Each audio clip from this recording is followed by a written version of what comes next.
Here is my Ferrari 296, and this is the hybrid battery out of it. And we think the reason why this car don't start is something to do with this in the hybrid battery. Many car lovers around the world know Matt Armstrong for bringing badly damaged cars back to life. But after years of rebuilding some of the world's most expensive vehicles, no one expected Elon Musk to step in with a reported $50 million offer that has left Ferrari completely surprised. The news has quickly sparked huge discussions across the auto industry and social media. So, what exactly is behind Musk's massive deal? And why are many people saying this unexpected move could change the future of high-performance cars forever? Musk's bold announcement. Recently, Elon Musk shared a thread on X that began with a bold and simple statement. He said that using software to lock features on a car that someone already owns is a form of theft. The thread included 11 posts. In just 4 hours, it had reached more than 40 million views. It quickly became one of the biggest discussions on the platform, especially about car ownership and the right to repair vehicles. At the beginning of the thread, Musk spoke about the bigger issue. He explained that the discussion was not only about cars. It was also about ownership, control, and whether people should have the right to repair the things they buy. To make his point, he referred to the well-known dispute in the United States between farmers and the farming equipment company John Deere. Farmers found that many modern tractors were protected by software locks. These locks stopped them from carrying out even simple repairs unless they received approval from an official dealer. Although they owned the tractors, they could not fully repair them without permission. Musk also pointed to an important law in the European Union called the Digital Markets Act. The law is meant to make digital systems more open and able to work with one another.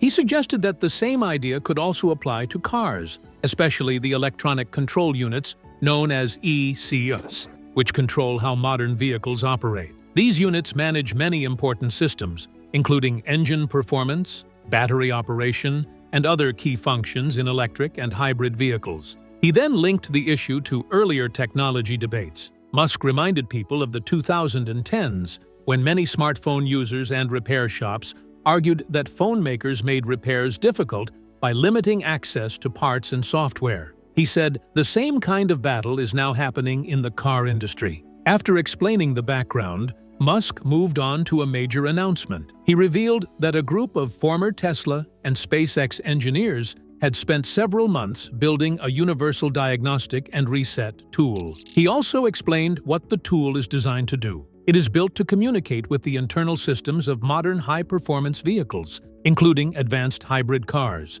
Musk stressed that the tool works within the law. It does not copy or steal a company's private software. It does not hack into protected systems. Instead, it uses standard communication methods to connect with a vehicle's control units. Independent cybersecurity experts who reviewed the documents released with the announcement said the tool appears to be legitimate. They explained that it seems to follow current laws while allowing tasks that have been very difficult until now. One example is resetting a hybrid battery management system after a serious crash. Today, this type of reset often requires access to the manufacturer's private network. The final part of Musk's announcement attracted the most attention. He mentioned Matt Armstrong by name and said he would be one of the first people to receive full access to the new diagnostic tool. Musk also said Armstrong would get support from a team of former Tesla engineers to help complete the initialization process for a Ferrari 296 GTB.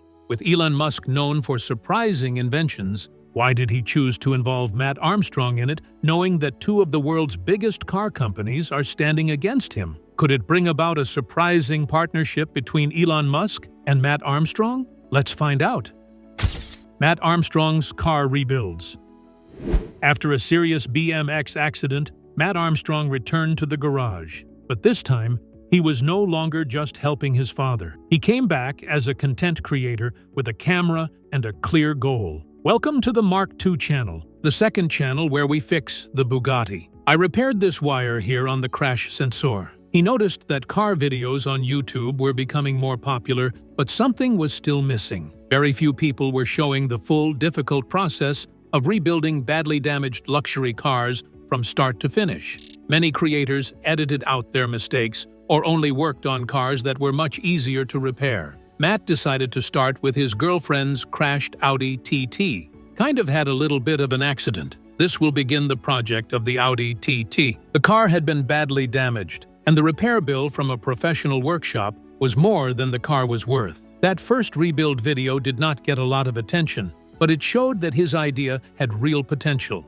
After the Chiron project, Matt continued buying damaged performance cars, rebuilding BMWs, a Porsche, and later a Lamborghini SVJ. Each project became more detailed, with viewers following every step, from auction purchases and damage inspections to complete teardowns and sourcing rare parts from salvage yards, private collectors, and former factory workers. Within just 3 years, his channel surpassed 6 million subscribers, establishing him as one of YouTube's biggest automotive creators. His biggest challenge began when he bought a badly wrecked Ferrari 296 GTB for sheets at an auction in Cyprus. The previous owner had switched off the traction control while driving on a public road, lost control of the car, and crashed heavily. Well, something like this, a completely destroyed Ferrari 296. The Ferrari had suffered serious damage. The front suspension had been torn away from where it was attached. Pieces of road debris had punched through the floor of the car.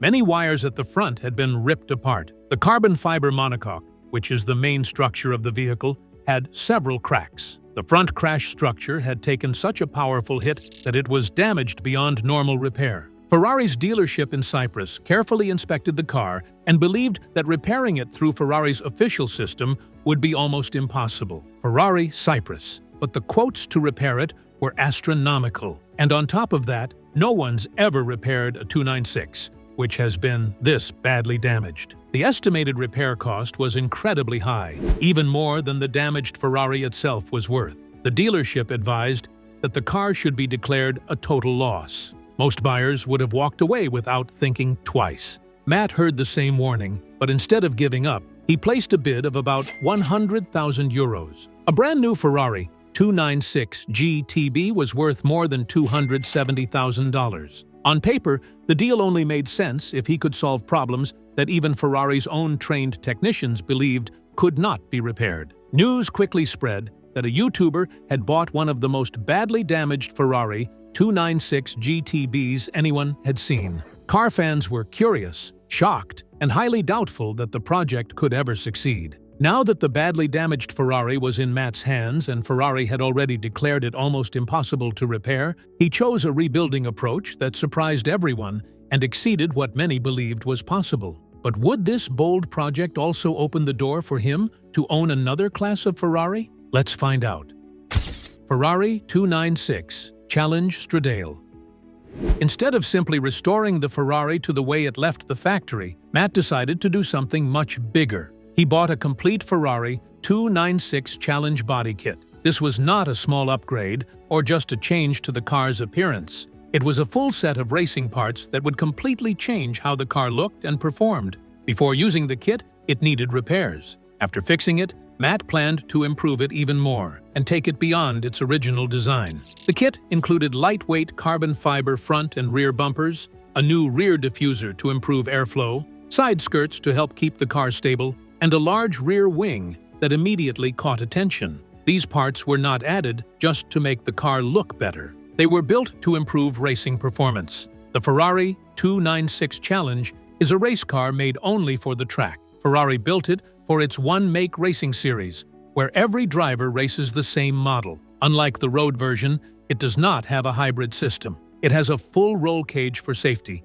and is designed only for racing circuits. Ferrari never planned for this version to be driven on public roads and never approved a street-legal model. Matt wanted to go even further. His goal was to build the world's first road-legal Ferrari 296 Challenge Stradale. It would combine the comfort of a road car with the performance of a race car, creating something Ferrari had never officially produced. Reaching that goal meant much more than changing the body. Almost every major part of the car had to be redesigned. For example, the cooling system had to be rebuilt because the race car uses a center-mounted radiator that is very different from the road version. The suspension also needed changes to fit the wider body of the Challenge model, which affects both the car's height and the way it handles. Even the mounting points for the large rear wing had to be specially made because the original car was never built to handle that much force, pushing it down onto the road. After months of work, something surprising happened. Photographers near Ferrari's headquarters in Maranello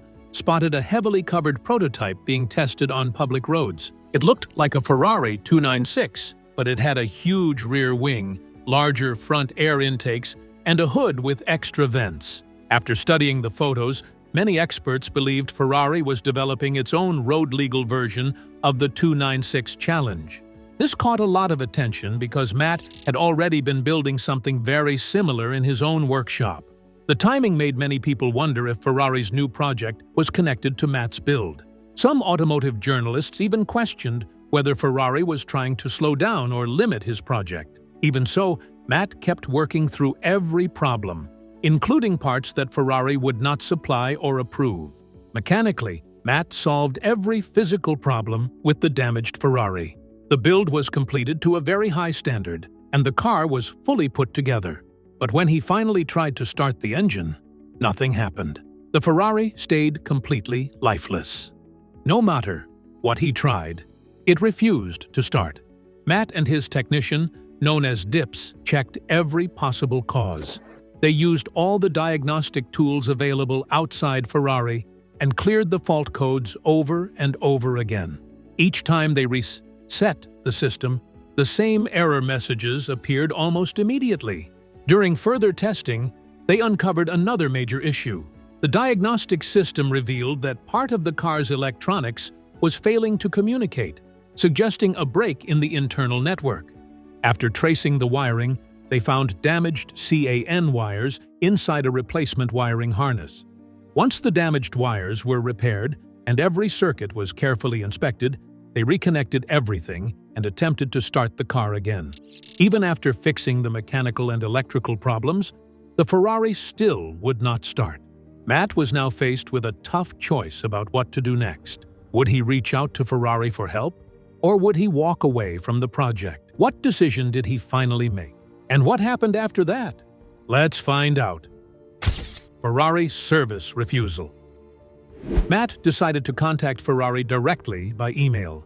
In his message, he explained everything about the rebuild, including how he had turned the car into a challenge-style version, the hundreds of hours he had spent working on it, and the huge amount of money he had invested. He asked Ferrari for just one thing: a software reset.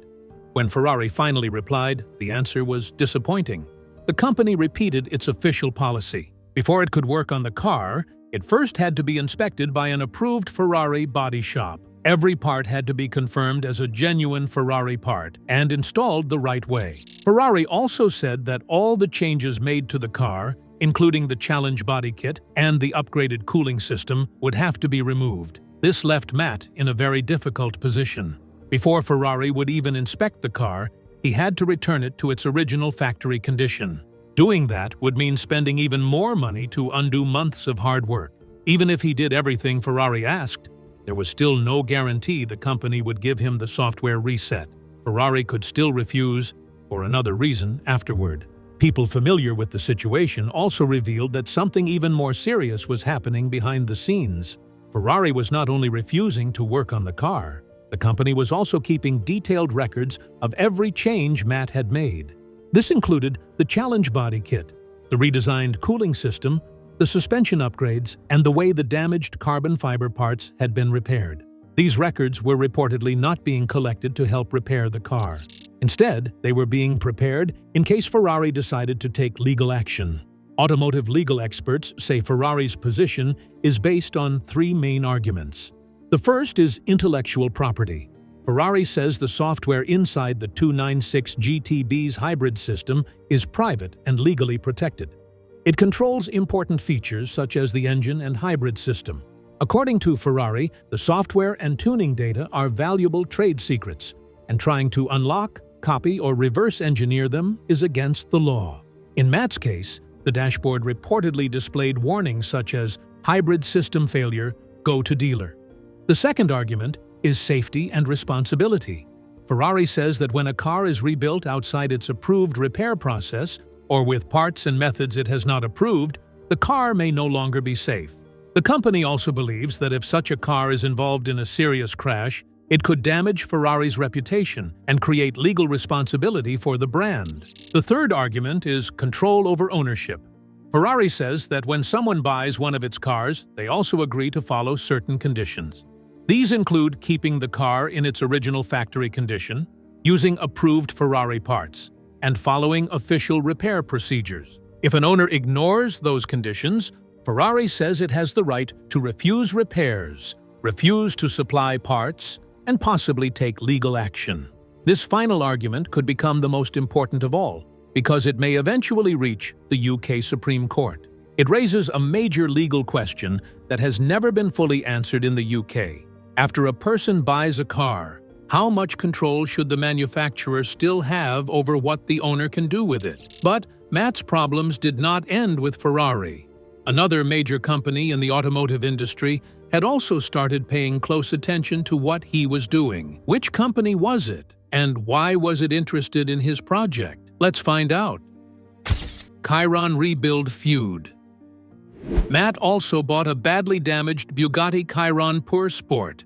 It is one of the most powerful hypercars ever built. The car has a huge W16 engine with 4 turbochargers that produces about 1,500 horsepower.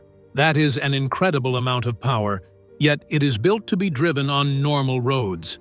Even a used Chiron can cost more than $3 million. The Chiron is far from an ordinary car.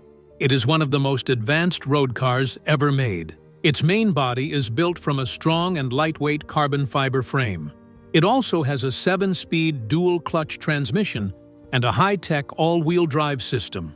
These features help keep the car stable at speeds close to 260 miles per hour.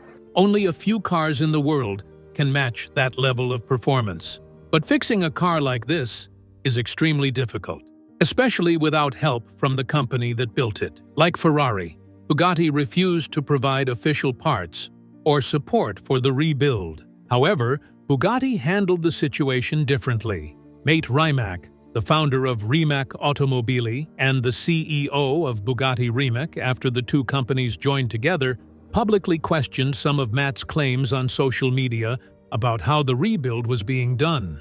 Rimac believed the project could not realistically be completed in a normal garage. He said only a few workshops in the world had the right tools and equipment, and only a small number of highly trained experts could do the job properly. This turned the situation into more than just a private disagreement. It became a public debate between the head of a major car company and an independent builder with millions of online followers. The biggest arguments were about technical details. One issue was whether some of the parts used in the rebuild had been 3D printed. Another was whether Matt had accurately explained how he got certain Bugatti-branded parts. These questions quickly became a larger discussion about accuracy, where the parts came from, and proper engineering practices. Matt did not ignore the criticism. Instead, he uploaded detailed videos showing every part of the rebuild. He showed the parts he used, explained where he got them, and recorded each step of the sourcing process. He also explained why he made certain engineering decisions, shared his talks with suppliers, and showed how every part was fitted onto the car. The biggest moment came when the W16 engine was finally started in his workshop. The engine fired up, and the Chiron was able to move on its own. So, what do you think about Elon Musk's crazy offer to Matt Armstrong? Share your thoughts with us in the comments section. Don't forget to like and subscribe.